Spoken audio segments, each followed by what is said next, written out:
Hey, Giants fans, welcome back to the Empire State Sports Report. I'm your host, Adrianna, also known as New York Giants fangirl on social media. The podcast is brought to you by Believe Network and FanDuel Sportsbook. FanDuel Sportsbook is the number one place to make all of your sports bets. They have every sport boost, the best odds, and more. So download the FanDuel Sportsbook app today and make sure to always bet responsibly. Today is going to be a Giants versus Packers preview, but it's not just any preview game episode because today I am joined by Theo Ash. For those of you guys who don't know him, you need to know him. This is his TikTok page. He's a content creator. He breaks down film. He is very knowledgeable about football and the NFL as a whole. He also has a podcast. It's called Stay Hot. I'm going to link it in the show notes. And we are going to talk about everything Giants Packers. We're going to talk about the Brian Daboll firing. I want his thoughts on it. We're going to talk about Jaxson Dart. We are going to talk having right now. We are going to talk about Jeff Hafley, who's their coordinator. We're going to talk about him coming to the Giants to be the new head coach and more. We're going to cover it all. So make sure you listen and let's welcome Theo to the pod. All right. Welcome, Theo. Very excited to have you. And this is a big matchup on Sunday now that the Giants have a new head coach and a whole lot of changes going around. Yeah, and the Packers are where the Giants were maybe 3-4 weeks ago, where you don't know what the future of the head coach is. And now you get this matchup with the interim upcoming. And I think tensions are going to be high. It's going to be an exciting game. Let's start with Matt LaFleur because I've heard some complaints from Packers fans about the play calling, especially on the 3rd and long, running the screens. I've seen complaints about the continuous inside zone runs with Josh Jacobs that seem to get stuffed every play. What I will say is that Matt LaFleur, if he wants to run those plays on Sunday, there's a 99% chance that he will have success using them against the Giants. But what do you Yes, think about his play calling and everything this year? I think that there's definitely stuff to nitpick, and even more than nitpick, there's stuff to really criticize with his play calling and the way they've approached the season. I think there's a lot of smoke to the job security stuff. Before the season, it was reported that Ed Policy, the new like CEO of the Packers, they don't have an owner, right? But they do have someone who is the primary decision maker, and that's a new guy this year. Mark Murphy retired. It's Ed Policy now. And he was up in the air about contract extensions for Matt LaFleur and GM Brian Gutekunst. And with the way that the season has gone, it doesn't really seem like those are in the future. And with LaFleur, I feel like he's kind of got this old school mentality of, well, we need to get the run game going before we pass it. Like nothing happens until we get the run game going. That's kind of been what's been echoed throughout the team. That's what he's said. If they're sitting in too high shells with safeties out of the box, like we're not going to pass against those looks. We're going to run against those looks because it's a numbers game, and that's what the math says. Well, the math also says we stink at running. We are terrible. Like it's Jacobs is in the 20s in yards before contact. I know. I think they're bottom 5 in rushing yards per attempt on first down, even though teams have the book on the Packers, like get in too high shells, play zones, and yeah, they'll run the ball against that, and you can stuff it. We used to have Tucker Kraft who could do some damage after the catch against these shells, but he's gone now, and the Packers really haven't adjusted. I feel like that has been a very, very valid complaint, especially after Kraft left and got injured. There's not as much run blocking with Luke Musgrave. I feel like you've got to kind of fit the offense around a different skill set now, and that didn't happen the first week against the Eagles. And it's got to happen. It's got to happen. They're not going to win the Super Bowl on 3.9 yards per carry. They're going to win it on the arm of Jordan Love, if at all. I'm not feeling very confident about that, but like you got to give it the old college try. Yeah, and just because they'll probably be able to run the ball well against the Giants doesn't mean they'll be able to do it on a deep playoff run when you're actually playing good football teams with better defenses. So I'm sure they'll get some confidence back this week. But I did see from the wide receiver standpoint that it looks like a lot of the receivers, like Dobbs and Watson, I think, are healthy. They're practicing this week. How do you think they should be utilizing them, knowing that the Giants got Paulson and Debo back, who is not Sauce Gardner, but he's a hell of a lot better than Tay Banks? Yeah. I think they should be utilizing them over the top as much as possible with Christian Watson. He's somebody that leads the league in yards per route run, I think, since the beginning of last year because he is such a deep threat. So there's got to be more shots to him than we saw last week. They got to get him heavily involved down the field, taking the top off everything and picking up yards in big chunks, right? If you can't really run the ball and you worry about consistency in the pass game, maybe just bypass all of that by hitting some 50 yarders. So I'd like to see them try to stretch the field as much as possible because the Giants can allow that too, I'm afraid. Get him on Tyler Nubin, maybe find some ways to bring him down into the slot and then run a corner like we saw Shaheed get a big run on, went guarded by Nubin, who's more of like a linebacker type safety. So try to attack those safeties with Watson over the top. That would be my strategy. Yeah, and we're going to be likely missing our starting linebacker, Bobby Okereke, after Micah McFadden went down earlier this season. That's been one of the big reasons why the run defense has been atrocious. So now I'm afraid without Bobby Okereke, things just might get out of hand very quickly for this Giants defense. But I will say that I think Mike Kafka is going to do his best as the interim head coach to kind of rally this team. And, I've heard from different players and from the press conferences so far that he's already sat down with everyone and a big focus of his seems to be accountability and aggressiveness. So I'm looking for that to change a little bit. And I think that hopefully they're going to try and blitz a little bit from that aspect and maybe get to Jordan Love. But I haven't been able to watch every Packers game this year. So tell me a little bit about Jordan Love and some things that he's been good at this year and some things that he's been not so good at.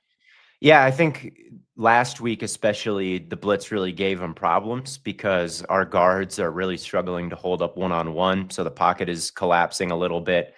And Love is turtling a little bit earlier than he should. Like there's a little bit of an excuse because of the pressure, but you got to hang in there. I look at like Justin Herbert and what he's doing behind a really injured offensive line. Both the tackles gone. Like he's standing strong. He's taking hits. He's, putting it all out there and keeping the Chargers afloat. I feel like that's what Jordan Love needs to do. And last week against Philly, that's not really the Jordan Love that we got. Now, I think in the second half, I think as the games go on, he might get into it a little bit more. And I think in the second half of that Eagles game, he got into it. And he's overall been pretty accurate, I'd say. I think he's done a good job overall accessing the intermediate throws when they're there, like layering things over linebackers. Like he can make high-end throws, and he's a very explosive threat at the quarterback position. Like when him and Christian Watson are out there, like you can bank on a couple 20+ yard throws over the course of a game. So I think he's done a better job scrambling this year. I think he's been explosive. I think he can pick up large chunks, but consistency with him, avoiding negative sacks, these are things he has to work on. Yeah. Well, and if the defensive coordinator who Giants fans still cannot believe is running the defense right now and still hired, does any type of research, hopefully, and watches enough film, he will realize that. But I saw a funny video about those specific inside zone runs with Josh Jacobs, and I just posted it to Instagram and said, please, Shane Bowen, watch this and just figure out how to stop it, because every other team, it seems like, has been able to stop it. And it was the same thing with Christian McCaffrey, right? Them and the Niners, when they came to play the Giants, they were at the bottom of the NFL with Christian McCaffrey in the run game. Come to the Giants, unbelievable game. He has multiple touchdowns. They put up 34 points, and surprise, surprise, we lose the game. So I think I would say I trust your coaching staff probably a lot more than I trust ours. And obviously the defense, Micah Parsons has been really impressive this year. I know they're top 5 overall in defense. What have you seen from them? And what do you think the biggest change has been? And correct me if I'm wrong, because I don't believe that they were top 5 last year. I think they got a lot of picks last year and they ended up there. I think Okay. they were, I don't know if they were top 5 in scoring, but some of the advanced analytics, DVOA, EPA per play, they were in the, maybe not top 5, but they were about 7th place in a lot of these metrics. So they were pretty good. But I feel like the addition of Micah has made it feel a little bit more consistent. Like they're not so turnover reliant. It's a really good defense, limiting deep shots because of the safety duo of Evan Williams and specifically Xavier McKinney is thank you for him. I've got to say, that guy is unbelievable. He's having just a fantastic season. He was an All-Pro last year because of the interceptions. He doesn't quite have those same numbers, but he is just as good. Touchdown saving tackles twice against Saquon Barkley last week. An incredible over-the-shoulder interception and toe tapping in the back of the end zone the week before versus Carolina. The guy is reliable, taking on contact, putting a roof on everything, making clutch tackles. Like, it is very hard to get over the top while he's around. That was true last year as well. It was them and the Eagles as the best two teams limiting deep shots.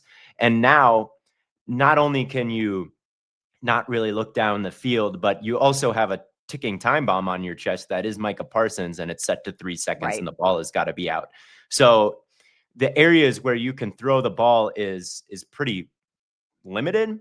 And then they've got really rangy linebackers, Quay Walker and Edgerrin Cooper especially, who are specialized in tracking things down in the flat. So it feels like they've got a lot of answers on defense for wherever you want to throw the football. Now, the corners have struggled a little bit. So outbreaking routes, comeback routes, those are the things you're going to have to hit where the safeties can't really impact those things. You're going one-on-one with Keyshawn Nixon. You're going one-on-one with Carrington Valentine or Nate Hobbs or whoever's out there. So that's the way to attack this defense. But if the corners have a good game like they did against the Eagles, you're really out of luck. You're really out of luck because that's about the only point you can attack. And maybe right down the middle with the defensive tackles. The Panthers had some success there, just getting straight north and south. I think that linebackers are a little bit more questionable taking on contact than they are ranging out to the flat and pursuing sideline to sideline. Okay. It's going to be interesting to see how the Giants attack this with the coaching change, with the fact that Jameis Winston is now going to be the quarterback. So if there's one thing I'm going to bet on, it's Xavier McKinney is probably going to have at least one interception on Sunday. Jameis and Xavier, I can maybe see where that's going. Yes, no doubt in my mind. And now it's looking like Darius Slayton is not going to play because he's dealing with a hamstring injuries. So we're going to be on our, third string wide receiver core outside of Wan'Dale Robinson. Brian Daboll never trusted Jalen Hyatt to step on the field, so I don't know if we're going to see him this week. We've got Isaiah Hodgins back, who was off the Steelers practice squad. He helped us win some games in 2022. So he's going to come out here and be probably wide receiver 1 with Darius Slayton and Malik Neighbors gone. So I don't really know how it's going to go, but they're going to try their best. Maybe bring Daboll back to be the wide receivers coach. They could have demoted him and then fired him. Like, get the most out of Hodgins and then you'll be gone. There's one more job for you to do. Maybe they fired him a week too early. I was laughing because Giants fans were like, why don't they just demote him to offensive coordinator? And my response was, I know as fans we can be irrational. I need you to just be rational for 1 second. If you were a head coach and after losing all these games, the team said to you, we're looking for a new head coach. What do you think about being demoted to the OC? Would you say yes to that? Because I know that I certainly wouldn't.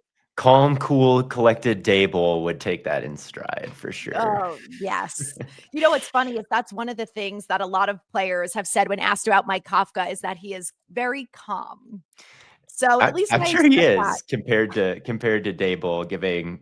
I'll never forget the stare down in the preseason game again with the special teams coach, right? There was like some mess up and he just was following him around, staring at him. The Wink Martindale situations, just yelling at the guy in the tent earlier this year when Dart was in concussion protocol. Like, man, just relax a little bit. That doesn't even include the amount of times he's thrown his headset on the ground. Yes. He threw a tablet at Daniel Jones. Like, the list goes on of the things that he has done as a head coach. And it's like, you're winning games. You can get away with stuff like that, right? You can at least excuse it. John Mara can say, whatever, you're not supposed to go into the tent, but I'll deal with the fine if you guys, at that point are 5-3 or 6-2 or something. But when you're just losing games in the most embarrassing fashion, like they have continuously done almost every single week this year, you can't get away with stuff like that. It's just unbelievable. Oh, yeah. I've never cost my employer $25,000. Wait, no, $250,000 I think I would get fired if I did that. Yes, it was kind of amazing that he ended up staying on after that. Like, there were quite a few weeks where I was like, wow, okay, he made it through. And then I thought for sure Shane Bowen would be fired first. Now, I know that you watch a decent amount of film, so I don't know how much you've watched of the Giants because it's all bad and not exciting to watch. But I know you know Burns and some of the strengths of guys like Abdul Carter and Dexter Lawrence. For sure. There's a big belief amongst Giants fans that the defensive coordinator is holding them back. And I agree with that. I think if there's a different defensive coordinator who can be more aggressive, is willing to blitz more and do things like that, that I think maybe would have seen a better defense this year. Now, obviously, they still have issues outside of getting to the quarterback. But, last week against the Bears, it was really apparent that even though they weren't blitzing, Thibodeau missed probably 5 sacks. Yep. Burns was real close a couple times. Dexter Lawrence gets his negated because of a penalty on the corner. And then same thing with Abdul Carter. But from what you've seen, do you think that that's really the case? Like, it's really just about having a good defensive coordinator, like what has gone on with the Packers? Because they have a lot of talent on defense too. Yeah, I think with the defensive coordinator, I don't know. I think the fans locally probably have a better idea of issues with the play calling more than I do, and I just haven't recognized their patterns enough. When I do watch them, I definitely see holes with the talent, though. That Mhm. is what stands out to me more. I know Dexter Lawrence has caught a lot of flack this year for not being as impactful as he has in the past. Yeah. And I think that he's someone who's still really strong and productive, but like some of the other defensive tackles next to him are really weak. And I think overall that room for the Giants is one of the weakest in the NFL. And then that's made worse by just the fact that I think their 3 best linebackers are now going to be out. If Akereke is out, McFadden, and then I thought Chris Board was a good linebacker piece for the Ravens last year. I know they hired him more to be a special teams guy, but with all these injuries, you'd like to have that depth piece available, and he's not even there. So it's like, I don't know who they got back there at this point. And they just need more size. They need more play recognition there. People try to get out to the edge and the defensive tackles are captured immediately, or people knock their punch down and they just fall on their face. Like, you just see that way too often this season. You don't see linebackers who can get through contact, and it's just tough when you don't have the bodies to stop the run. And yeah, now you're relying on blitzing.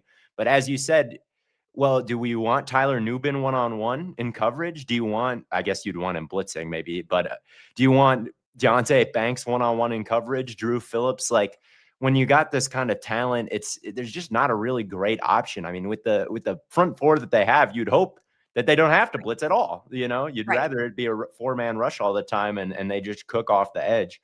But that's just not always it hasn't always gone that way. So yeah, I think the whole coaching staff here, like, has it been great? No. I know that Brian Burns was off the field complaining about not being aggressive enough, being in coverage too much in that blown game against the Broncos. And I know he was guarding Roma Dunze on like a pretty crucial 3rd down in the red zone against the Bears. Like, maybe stuff like that can be eliminated from the playbook, and he's rushing pretty much 100% of the time. Like, that's maybe one adjustment that comes to mind. Like, there are certainly things that I've noticed where it's like, yeah, that doesn't seem like a hallmark of really great defensive coaching. But at the end of the day, like, the front 7 has lost a lot or had weaknesses in the first place. And yeah, they just haven't drafted well enough on that side of the ball in the secondary. And yeah, there's a lot of things wrong. Yeah. And then you trade away Leonard Williams and, And McKinney. that yeah, those have both been issues since then. I mean, and this is a big complaint too, is the fact that as of right now, they're keeping Joe Shane. And, fine, they Yeah. decide they don't want to keep McKinney. I don't think we'll ever know what really went on there, but supposedly there were Yeah. issues in the locker room. He didn't like Wink, was questioning the ATV, like the whole thing. So I get it. It's not always going to work out where you want to keep every player. So fine, but then you trade away Leonard Williams, and then you basically you draft a linebacker in the 6th round, and you only have Bobby O and Micah, who's probably was playing some of his best football towards the end of last year. He For gets sure. injured. So definitely some mistakes, I think, made from the GM. And the fact that guys like Tyler Nubin, I mean, he has severely regressed in year 2. So Yeah, that's he been a big has. concern with the coaching too. But there's also been a lot of speculation now, as you know, Giants fans talk about everyone who's available for this head coach, about Jeff Hafley, the Packers defensive coordinator. He's a New Jersey native. He addressed, I guess he was asked about it, and said, I'm focused on 1 week at a time. I'm taking on the game and whatnot. From what you've seen from him, what do you think about him as a head coach potentially? He's been a head coach right at Boston College before he came over, and I think that he's shown an ability call to call the defense in a way that fits the talent. Like when he came in from Boston College, the book on him was, oh my God, he's such a great blitzer. Like he's so great designing blitz packages, and there's going to be so much pressure on the quarterback. He came in, I think they were near at the bottom in blitz rate in the first year that he was there. But when they did blitz, it was the most effective blitz package in the league. He just used it very liberally, third downs. Then he would design something cool and they just cook. But it wasn't like that all the time. It's not like that was his only answer. So that was something that impressed me about Hafley, is like he seemed to kind of know when to pick his spots and know when to break out these plays. And he just seemed to have a lot of situational awareness when it came to designing pass rushes. I like how they've made the safeties impact the game, I feel like, to the highest possible degree when they realized kind of what they had in McKinney and Evan Williams. They played a lot of cover 2 last year, put a lot on the safeties, played in coverage. Now they've got Micah. They moved him all around the defensive line. He's just generated a ton of pressure this year. I think the way he's used Edgerrin Cooper, who is kind of a unique weapon coming out of A&M, is like kind of this hybrid pass rusher, linebacker, QB spy type guy, has been cool when they insert him into the pass rush. So I really think Hafley's done a good job as defensive coordinator. And of Packers fans and all fans, they have high expectations, and usually there's just not a lot of people within an organization that meets their standards. And Yes. I feel like Hafley is one of the guys that kind of has met the expectation and has met the standard, and just seems like a very professional, buttoned up, like serious, no nonsense guy. Like I don't know how much of like a character he is, how much of a big personality is. I wouldn't call him that, but he's got a haircut you could set your watch to. He's got he almost feels a little, I don't know, like military. I don't know, East Coast. He's just a buttoned up, like I can see him in the head coach role. I can see why an owner would look at Jeff Hafley, especially one from New York, and say that's a Giants head coach. I really do. I really can feel that. Will it happen? I don't know. The defense probably hasn't been totally up to my standard when they got Micah. I thought they'd be like the number 1 defense in the league. I thought it would just be unbelievable. But because of the corner situation, they're kind of holding steady to where they were last year. So the defense hasn't totally met my expectations after the Parsons trade, but I don't know if that has as much to do with the way it's designed as much as it does like some of the free agent acquisitions they made this offseason outside of Parsons, and the fact that they gave Kenny Clark away and are now really weak at defensive tackle. I think that might have more to do with it than like, oh, well, Hafley's like not using Micah right or whatever. Right. Yeah. We Giants fans have had similar conversations about like the talent versus execution versus scheme and all of the above. But as someone who's been a Giants fan forever and has been covering this team since 2020, the biggest concern that I have is that there is a lack of discipline and lack of accountability and everything like that. And as you're talking about the way that Jeff Hafley is and his personality and the military style, I'm like, this is what this Giants team needs, because they're young. They are leading the league every single week in penalties, penalty yards. They look like they're not ready to play football. There's miscommunications consistently. So, I think that Daboll's player first type of attitude works in certain instances, but I just think for a team that is so consistently young and really learning how to play in the NFL, I think they need someone who discipline is really important to them. And I wanted everyone gone in January because I was dead set on Vrabel. I'm like, that is the Yeah. type of coach that this team needs. They need someone with that type of experience and everything like that. So it's going to be interesting to see how things go for sure. Yeah, there was the defense used to be a lot more undisciplined than they are now. I remember when Quay Walker was a rookie, he got in trouble for like shoving a ref. He got ejected, I think, a few times. He was like punching people. There's a Lions game that's really famous where like him and Devontae Wyatt like ganged up on some Lions player and they like menaced a medical staff guy on the team. Like they got suspended. It was a whole mess, right? And then this season, DK Metcalf was really antagonizing Quay Walker. He was shoving him. He was like poking him in the eye, and Walker just ignored him. And they asked Walker after the game, "Is like, would that be something the old Quay did?" And he said, "I think you know the answer to that question." So look, I don't know how much of that is did Hafley teach him discipline? I have absolutely no idea. But the defense has gotten noticeably more disciplined from over the last few years, and it's been under Hafley's watch. So I think it's fair to say, like, if you want a disciplined defense or a more disciplined defense, like Hafley could say, like, hey, look at Quay Walker. He used to be a loose cannon, and now he's a stand-up guy, right? He's just going to he doesn't want any trouble. He's constraining himself. He's going to the sideline instead of fighting DK Metcalf. So yeah, that's definitely I think, again, I have no idea if Hafley taught him this or not, but the culture that he has instilled trickled down to Quay Walker in some way or another. Yeah, which is really important. I want to ask you about Jaxson Dart because I've seen a couple videos from you about him, especially the one about the Eagles game, and was just curious based on what you've seen from him, what you think. Because I think you and I were on the same page during the draft process that we were like, felt like he was a project, wasn't Yeah. maybe worth a first rounder, and a little concerned about that. Yeah, I think what I've seen from him is I think he's surprised me. I think he's surprised me a little bit with how good he's been, especially like third and long. He always seems to make a play. Mhm. He's throws a really pretty deep ball, which I really wasn't expecting. But I mean, he's been sold multiple times this season on drops there. He's been more accurate than I thought in that regard. Not all the time. I guess there's been some ugly ones, but for the most part, I've been impressed there. I've been impressed with his playmaking. The problem is just how often he's banged himself up. I mean, Yeah. he in the first game against the Chargers, he takes that stiff arm down the field. I really saw him tweak his knee there. I've seen him sprain his ankle. I feel like I've seen him break his collarbone twice. I've seen him sustain 4 different concussions. like man, Yeah. I went to the gym yesterday and now I wake up and I'm stiff. I'm sore.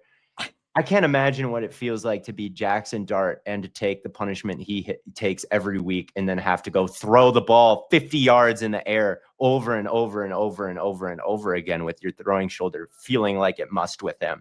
And that is the number one thing that concerns me. It's like, well, how fast is this flame going to burn out? You know, no matter how bright it is, like it feels like he's a bullet that just got spent. That's where my concern lies with him is like, this just does not feel sustainable. Like there are so many Yeah. running backs that wear themselves out. And it's even more true for a quarterback who, you know, that's not a position that should be taking any hits pretty much.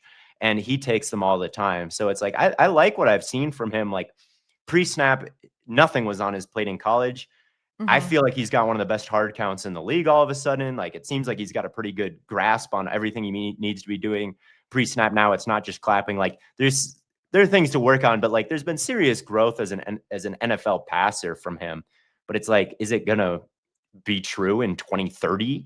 Because you would hope that he's the quarterback for the next 15 years, right? And it just doesn't feel like that's possible right now. So I've got major concerns about his play style, but also some things to be impressed with, because if he can learn the hard count stuff and he's shown the ability to learn, like maybe he can learn to protect himself a little bit more. I'm sure that he wants to, because I'm sure he's feeling like crap Right. right now. So yeah, maybe I'm not going to 2 feet jump off the ground, spear somebody in the Eagles game. Like maybe that's a problem that will just solve itself. Yeah, I unfortunately felt like he's the type that is going to have to learn the hard way. And I listen, I don't want to see anyone get injured. I have yelled at my TV 700 times to tell him to slide and get his ass on the ground. And every once in a while he does it.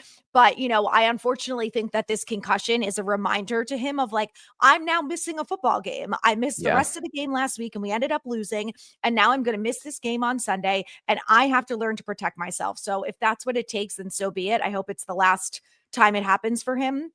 But the play style is concerning. And when you look at him and Scattaboo, I'm like, you guys are supposed to be our future. You can't be out here with no guardian caps trying to take on every single person that comes out at you. So that's definitely a little concerning, but he's been better than I thought he would. And I've been impressed that he's getting better every week. So the last question that I have for you is, what is your prediction for Sunday, and do you have a score prediction? And my prediction prior to this was maybe the Giants pull it out, but I'm not feeling so good right about now. I don't know. I feel like it's a lot of bad on bad with the run stuff. I'm concerned about Dexter Lawrence, like on Jordan Morgan or Banks or whoever. Ryan, I mean Elton Jenkins is out. So I'm really concerned about that. I know that it hasn't been a banner season for Lawrence, but he's still capable of creating a lot of havoc. And the Packers just haven't solved their issues. It doesn't feel like they've learned the right lessons from the Kraft injury. Like they're susceptible to getting beat by anybody right now. The Browns, the Panthers, right? The Eagles are one thing. But I do think the defense is going to step up. I agree with what Micah said after the game. It's like, if we keep playing like this, I promise we're going to win football games. And I think that can be true against the Giants offensive line. So I think it's going to be frustrating. I think it's going to be sloppy. I think both teams are going to have a chance to win going into the fourth quarter. And, but I do think that at the end of the day, the Packers have been good enough up tempo in 2-minute drill situations that if it is like that going into the fourth, I think the Packers offense over the Giants defense is going to prevail. I'll say that it's like a 20-13 type of win. We'll say that, like under 45 points scored. Yeah, I was thinking around the same thing, like 20-17, but I agree with you that in the case, if it comes down to the fourth quarter, I just have no faith that this defense can stop anything. So if you guys want to run the ball with 3 minutes left in the fourth quarter, you're probably going to score a touchdown. So Jacobs will finally have a long run. He's so shifty. He's got good footwork and a crease. He just is not very explosive. I'd like to see him break off something long. This could be the week for it. This could be the week. I'd like to see it. Wouldn't be the first a running back does it against the Giants. Probably won't be the last. Saquon getting right finally. Yeah. Oh, that was like the worst of the worst, especially after what happened last year. Just the icing on the cake on a brutal loss. So I'll keep my fingers crossed that the Giants defense can get it together, but I'm not exactly expecting them to slow down Jacobs this weekend. Yeah. I think the thing, a good Jacobs game is probably one where you're like, well, that was one of our best run defensive performances. And then the Packers will be thinking, that was one of our best run game performances. And everybody goes home happy. I would like that. We'll take what I can get at this rate with this Giants team. But the game's at 1:00 on Sunday, and you can follow Theo Ash NFL on TikTok for all of his videos and film breakdowns. And then he's also one of the hosts of a podcast called Stay Hot. And I will link everything in the show notes. Theo, thank you so much for coming on. Thank you so much for having me. Anytime. Joyce. Great to have Theo on. Make sure you guys check him out because his TikTok is awesome. Does a lot of really great work on there. Let's round this out with the final numbers that we have right now. The podcast is brought to you by Believe Network and FanDuel Sportsbook. The Packers are at the Giants, of course, at beloved MetLife Stadium. The Packers are the favorite, -360 to win. The Giants are plus 290. The spread is 7.5 points. Now, obviously, Theo and I talked about the fact that the run game has been lacking for the Packers, but as Giants fans, we all know that the Giants' run defense is not very good, and Bobby Okereke is probably going to be listed as questionable. So definitely some concerns there, and it's looking like Thibodeau is not playing either. So Josh Jacobs is minus 240 for an anytime touchdown scorer. The Giants, they have Tyrone Tracy as plus 175 anytime. So make sure to download the FanDuel Sports app for all of your betting needs. Make sure to bet responsibly and go Giants.